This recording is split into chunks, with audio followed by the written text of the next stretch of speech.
আসসালামু আলাইকুম ওয়া রাহমাতুল্লাহি ওয়া বারাকাতুহু।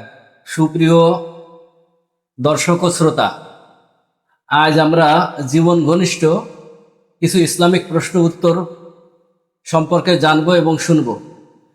আজকে প্রশ্নের উত্তর করবেন নড়াগাতি থানাধীন নড়াইলের ঐতিহ্যবাহী বড়দিয়া খাদেমুল ইসলাম মাদ্রাসা ও এতিমখানার সুযোগ্য মুহতামিম মুফতি উবাইদুল্লাহ সাহেব।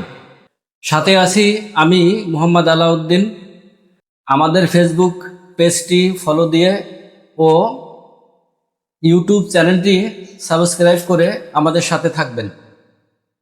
আপনাদের কোনো প্রশ্ন থাকলে কমেন্টে এবং ইনবক্সে জানাতে পারবেন, আমরা উত্তর দেওয়ার জন্য চেষ্টা করব ইনশাআল্লাহ।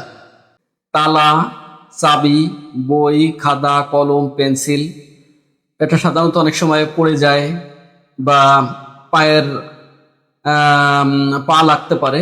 তা সেক্ষেত্রে সেই তালা, চাবি, বই, খাতা, কলম ইত্যাদি সাংসারিক বা ব্যবসায়িক জিনিসপত্র এভাবে যদি পড়ে যায় বা পা লাগে, তাহলে সেটাকে হাত দিয়ে হাতটা মুখে নিয়ে চুমু খাওয়া এর বিধান কি?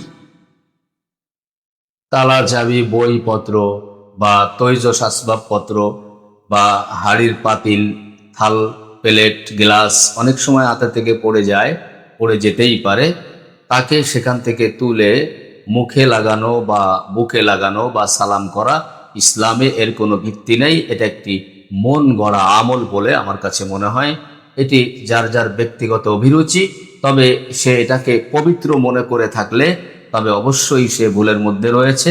বাকি আদবের ক্ষেত্রে সালাম করা বা বুকে লাগানো বা মুখে লাগানো এটি কোনো মুসলিম সমাজের কোনো কৃষ্টি কালচার হতে পারে না।